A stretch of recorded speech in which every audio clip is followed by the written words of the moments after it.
Cek, assalamualaikum. Balik lagi sama gue, Ilan Alkatiri, Persija Insight. Di konten kali ini adalah konten yang panas. Gue emosi dan gue akan mencaci maki wasit yang kemarin. Kagak. Gue hanya punya beberapa catatan. Ini menarik banget. Banyak dramanya di pertandingan kemarin. Emosi memang. Dan gue udah mencatat beberapa hal yang perlu gue sampaikan. Thomas Doll marah, Rico Simanjuntak marah.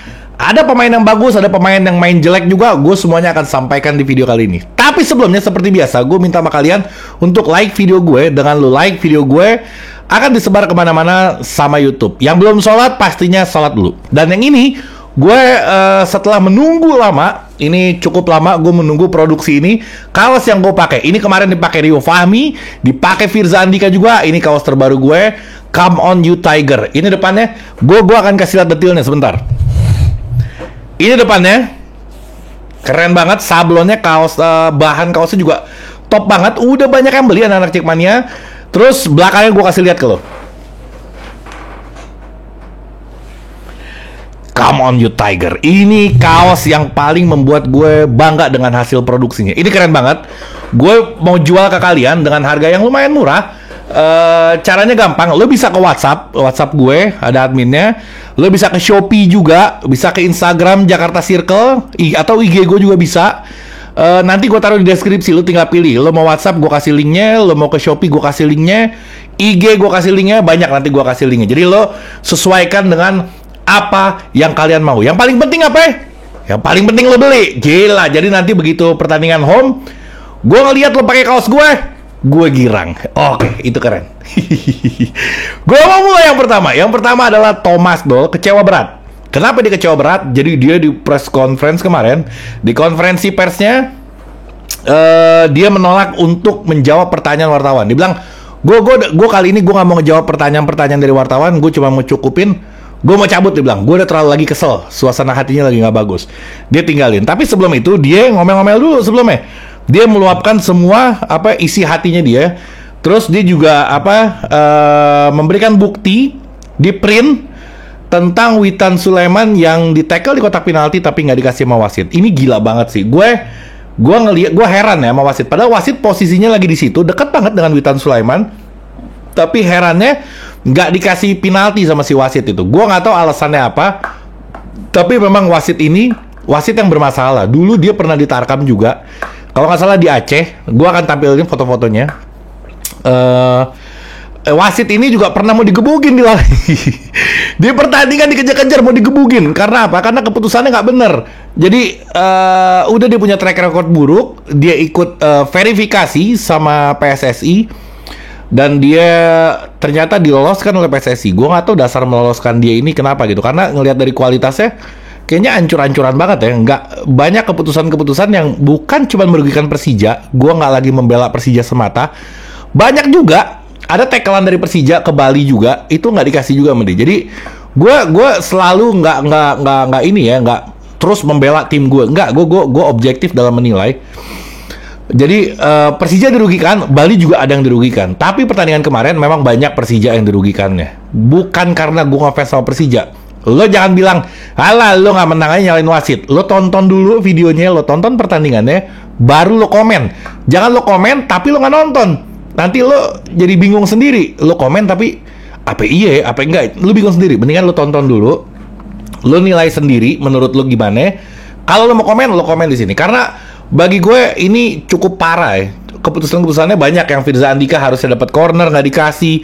Waduh, terlalu banyak yang harus diceritakan. Dan gue udah cukup bosen ya mengomentari masalah wasit ya. Dan gue udah posting di IG gue juga berkali-kali. Gue tag Erick Thohir, gue tag orang PSSI, semuanya ya mungkin jadi perhatian dia. Dan dia juga bingung juga. Gue mau gimana nih? Emang udah kualitasnya seadanya begini. Solusinya apa ya? Solusinya pakai wasit asing aja. Kan waktu itu pernah berencana dari Jepang atau dari mana gitu. Ya pakai aja udah. Nggak bisa diandelin nih orang pada. Nggak bisa mimpin pertandingan. Nggak ngerti caranya kayak gimana. Jadi bukan cuma Persija yang dirugikan, tapi Persija dirugikan, Bali dirugikan. Bukan karena kecurangan semata. Mungkin ada, tapi gue nggak meyakini itu 100%. Tapi karena memang kualitasnya aja udah parah aja udah. Memang nggak, kualitasnya rendah aja. Jadi dia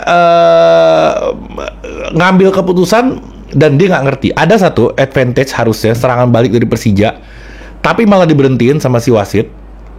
Cuman buat apa? Cuman buat kasih kartu kuning ke officialnya Bali United. Itu kan konyol deh. Lu bisa lakukan itu nanti setelah bola out, baru lu lakukan gitu. Lagi tensi tinggi, lagi counter attack, lagi serangan balik. Jangan lu berhentiin itu pertandingan. Hanya cuma ngasih ke kartu. Ya Allah, gue bilang, gue heran-heran gitu. Masa dari zaman dulu sampai sekarang nggak ada yang bener wasit. Gue harus gimana lagi? Kalau gue memberikan solusi, lo jangan komen, lo aja jadi wasit bang, udah jangan komen-komen yang bego begitu deh, gue gak demen tuh. Gue ngomentarin pemain, lo aja jadi pemain. Gue ngomentarin pelatih, lo aja jadi pelatih. Gue kemarin ngomentarin selebrasinya Hoki Caraka, ada yang komen, lo aja yang selebrasi. Gue bilang, gila Pak Dewi. Sekarang gue komentari wasit, jangan suruh gue jadi wasit.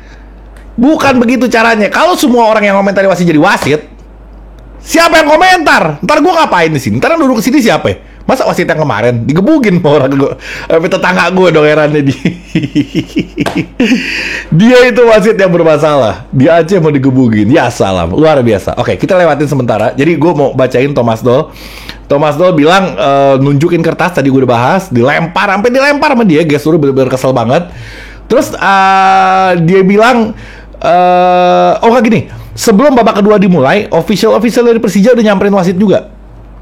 Udah bilang, wasit tolong, lo mimpin pertandingan ini tolong yang adil.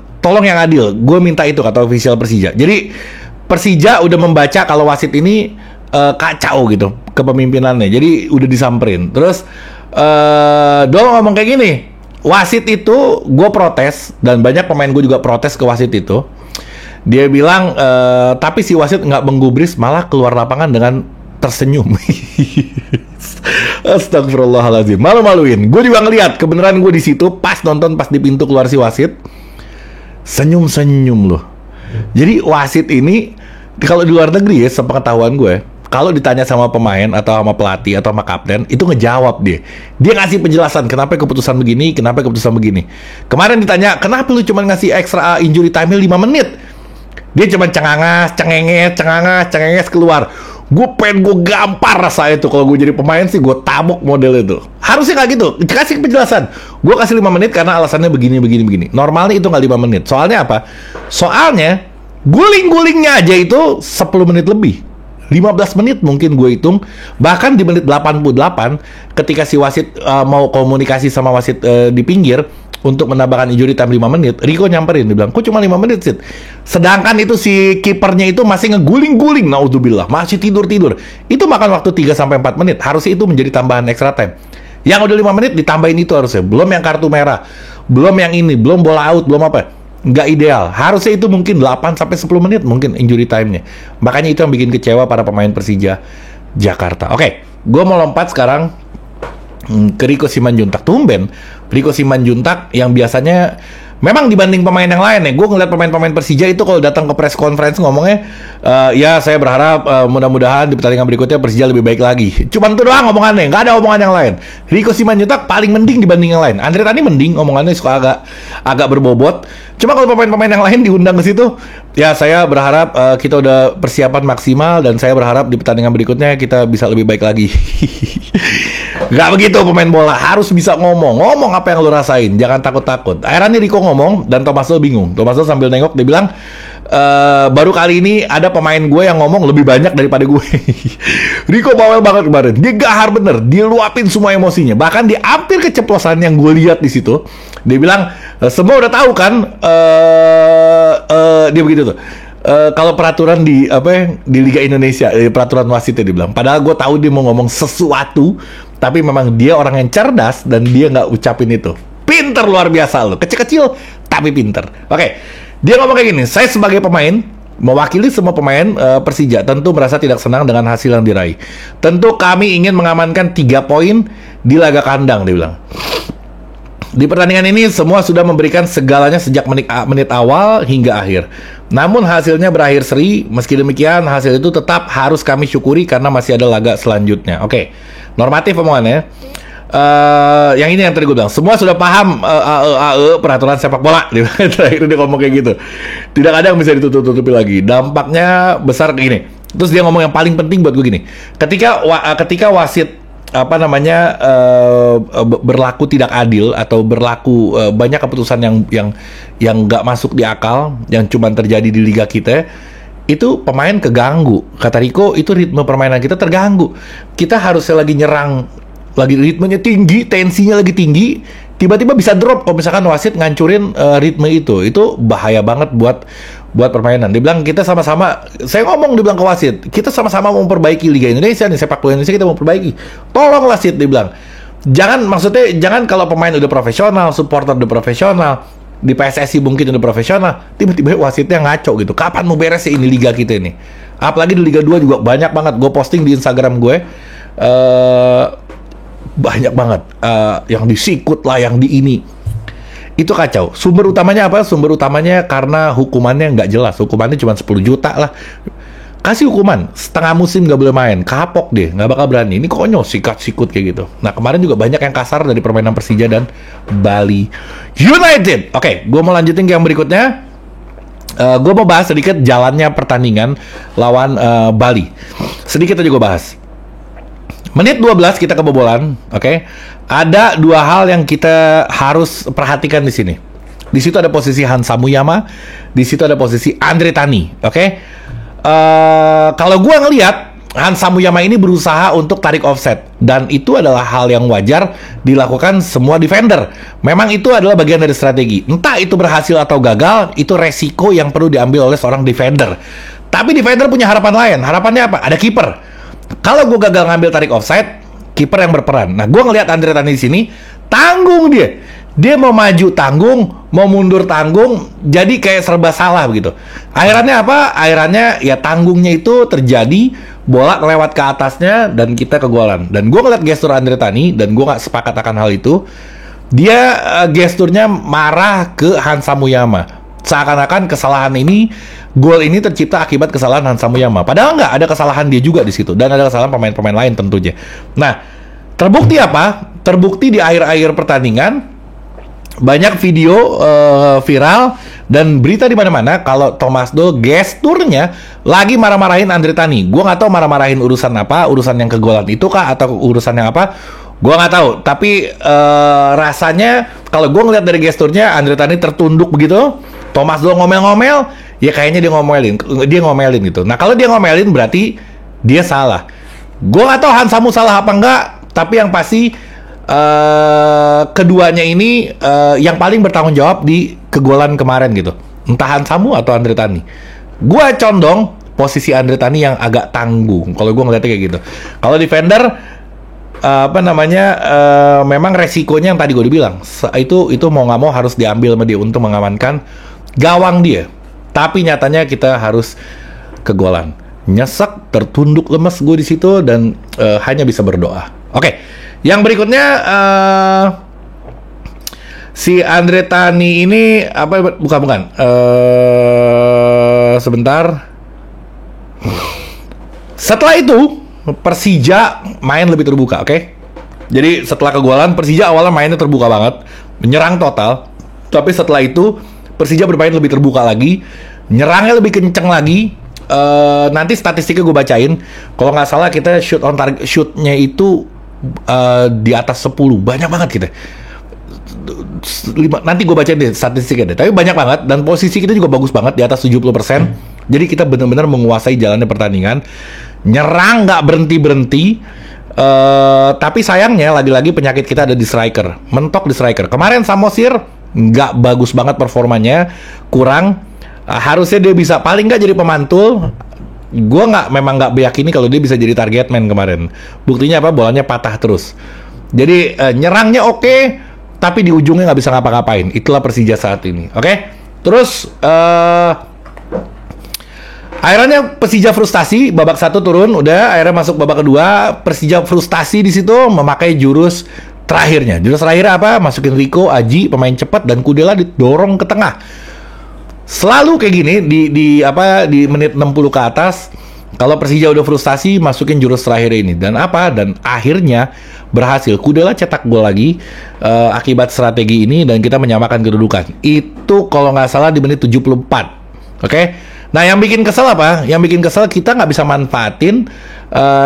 manfaatin, kita bermain dengan pemain yang jumlahnya lebih dibanding Bali. Padahal itu terjadi di menit 63 kalau nggak salah. Iya, di menit 63 dia kena kartu merah. Harusnya kita bisa lebih banyak lagi penguasaan bolanya, tapi itu nggak terjadi. Seakan-akan kita bermain 11 lawan Bali. Dan Thomas Doll menyampaikan itu juga gitu. Oke? Terus apa? Nyerang lagi kesulitan setelah ngegolin menit 74 dan akhirnya guling FC, ngeguling di setiap menit, ngeguling. Jadi ini mah udah gue prediksi. Gue udah prediksi dari awal kalau ini bakal muter-muter nih orang-orang pada ini. Ada yang sama Rico sampai ditegor. Siapa namanya itu? Wah, hasil gue lupa nama itu. Nggak penting soalnya. Dia sakit jungkur balik di rumput. Wah, sampai datang tandu, dibawa ke pinggir lapangan. Pas nyampe pinggir lapangan langsung lari lagi, langsung itu yang bawa tandunya nyengir. Lo perhatiin replaynya, di bawah tandu. Begitu dia mau ditaruh di bawah, udah keburu diri. Yang bawa tandunya nyengir ngeliat. Dia bilang, hah? Kok begini model? Dia turun lari ke pinggir, langsung sama Rico ditegor. Model Rico ngomong dalam hati itu, lo jangan begitu dong lo apa namanya, udah sakit tiba-tiba lo sehat lagi dan lo main lagi. Berarti murni itu ngelama-lamain waktu. Dan lagi-lagi Coach Teko ini nggak negor pemainnya, dan mungkin ini bagian dari strategi dia. Dan gue jijik sama strategi kayak gini. Ini strategi yang picik, yang ini mencoreng citra dia sebenarnya. Najis, gue paling nggak suka apa. Gue kalau pemain Persija ada yang kayak gini, lo pegang omongan gue, lo rekam, lo potong video gue yang ini. Kalau pemain Persija ada yang modelnya kayak gini, ngulur waktu, gue orang pertama yang bakal komentarin. Gue bakal hajar habis tuh. Gue bakal posting kemana-mana di medsos gue, karena gue nggak sependapat. Ini mencoreng nama sepak bola sebenarnya. Oke? Eranya apa? Kipernya juga nendang, tiba-tiba guling lagi. Yang itu gue bilang, ritme permainan jadi berantakan dengan lu ngeguling. Itu bikin empet jadinya. Aduh. Oke. Gue sekarang udah deh agak tenang gitu. Agak-agak harus, karena gue mesti nahan diri. Oke. Gue performa yang bagi gue kacau kemarin, yang bagi gue hancur di pertandingan kemarin, ada beberapa. Gue catat ada 3 orang di sini. Yang pertama ada Samosir, pastinya performanya di bawah banget pertandingan kemarin. Ada Witan Sulaiman juga. Ini penilaian pribadi gue ya. Entah kalian setuju apa enggak. Lo setuju, lo komen. Menurut lo siapa yang kacau? Kalau misalkan gue gak sebutin, lo sebutin di bawah, jadi gue bisa tahu juga. Cuman ini bagi gue, Samosir kacau, Witan Sulaiman kacau juga, terus sama Reski Fandi. Bagi gue ini 3 pemain ini agak kurang permainannya lawan Bali kemarin. Gue gak ngomong di semua pertandingan ya, tapi pas lawan Bali kemarin permainannya agak kurang. Memang pemain bola ada saatnya dia bagus, ada saatnya dia nggak bagus. Jadi nggak selamanya dia bagus. Cuman jangan nggak selamanya jelek juga. Mau pertandingan jelek terus, jangan. Harus ada bagus deh. Tapi ini 3 orang catatan gue. Yang bagus siapa aja? Yang bagus juga ada. Tapi ada juga nanti yang biasa-biasa aja. Oke? Yang bagus ini ada Gayos. Gue liat Gayos bagus banget mainnya. Ini orang ternyata memang orang jago banget ini. Seimbang banget lini tengah. Terus ada Olibias, kaget gue ngeliat performanya. Larinya ternyata gue rasa lebih kencang dari Rico itu. Kencang banget. Mungkin setara sama Rico. Dan dia tektokan sama Rico juga enak banget gitu gue ngeliatnya. Ini orang bagus banget ternyata. Dia main di kanan, gila. Nyerangnya bagus.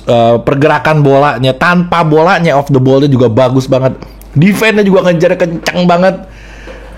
Keren, Olibias ternyata nggak mengecewakan dia. Terus ada Rio Matsumura, emang selalu bagus ini orang. Ada Rico Simanjuntak pastinya, walaupun masih cedera loh dia. Dia belum sembuh total, dia masih cedera saat kemarin main. Terus ada Firza Rudal Andika, oke juga mainnya. Nggak bagus-bagus banget, tapi nggak jelek dia. Dia mainnya oke, tapi masih di atasnya oke gitu. Bagus, tapi nggak yang banget gitu.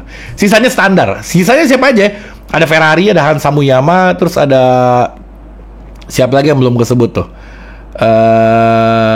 Ya dia lah, antara orang-orang itulah. Biasa aja. Jelek apa enggak? Kagak jelek, bagus. Cuman standar aja gitu. Memang begitu aja permainannya gitu. Kalau ini lagi top performa orang yang tadi gue sebut, Gayos, Bias, Rio, Rico, Firza. Hansamu lagi stabil, tapi di kategori bagus sama Ferrari. Samosir, Witan, Reski Fandi lagi turun banget permainannya. Ferrari hampir kemarin tuh. Ferrari dia blunder, kejar nggak kekejar. Gue pikir namanya Ferrari lari kenceng, nggak taunya nggak juga. Nggak tahu aja larinya nggak kenceng juga. Sekarang gue mau pindah ke statistik. Kalau statistik gue akan tampilkan di layar gue. Oke. Ini dia statistik pertandingan kemarin. Penguasaan bolanya 71%. Gue udah bilang ini kita nguasain bener jalannya pertandingan. Gila-gilaan. 29%. Mungkin ini 9%-nya tiduran deh. Jadi bola di dia tiduran. Mungkin deh. Cuman kita 70% itu, 71% itu gila loh. Kita lawan Bali bisa nguasain bola setinggi ini bagus banget. Cuman sayangnya kita di ujungnya nggak bisa golin aja. Oke, total tembakan gila kan. Gue bilang 21 tembakan. 21 shoot, banyak banget ini. Tapi sayang yang ke gawangnya cuma 7. Walaupun 7 angka tinggi juga ini. Cuman kurang. Kalau ada striker, Simic lebih kacau lagi gitu. Udah jangan ada dia, biarin dia ke sono aja udah. 7 on target, ini keren banget. Operannya banyak karena ya jelas kita nguasain pertandingan. Akurasi passingnya 80% ke atas, oke. Kreasi peluangnya 9, banyak banget. Dia cuma 1 dan jadi gol juga lagi. Operan silang dikit karena kita nggak main crossing, nggak ada striker tinggi di situ. Tackle biasa, intercept sapuan. Oke, terakhir gue mau lihat ke klasemennya. Madura United bertengger di puncak klasemen dengan raihan poin 27. Ya salam, gaya gue udah kayak presenter beneran. Ada Borneo menyusul di sana dengan raihan poin 22. Rans Nusantara, ini adalah kuda hitamnya Liga Indonesia, tanpa disangka-sangka bisa berada di posisi ketiga. Ada PSS Semarang, disusul Persib Bandung, Persebaya Surabaya, Barito, PSM Makassar, dan Persija Jakarta. Ini dia susunan pemain 10 besar. Ada Persis Solo di bawah. Kalau misalkan kita yang berikutnya lawan Persis Solo tumbang, nyungsep lagi kita ke bawah. Ini udah cukup oke. 18, kita cuma selisih 9 poin sama peringkat ke atas. Masih bisa dikejar. Target kita bukan peringkat 1, target kita cuma peringkat 4. Ya berarti kita cuma selisih 3 poin aja dari peringkat keempat untuk Final Four itu yang bisa ke tangga juara. Masih ada harapan, tenang aja lo. Oke? Cukup sekian, otar dulu. Kaos gue mau ingetin sekali lagi. Come on you Tiger. Ini kaos gue produksi yang gue happy ngelihat hasilnya dan dipakai Rio Fahmi kemarin. Ada fotonya udah gue post. Firza Andika juga. Wah keren banget. Ini kaos percayalah, insya Allah akan berada di seluruh penjuru stadion. Ya salam. Jadi pakai. Ini keren banget. Ini keren banget. Luar biasa. Oke? Lo kalau mau beli ini, gue taruh di deskripsi di bawah. Sekian dari gue. Assalamualaikum warahmatullahi wabarakatuh.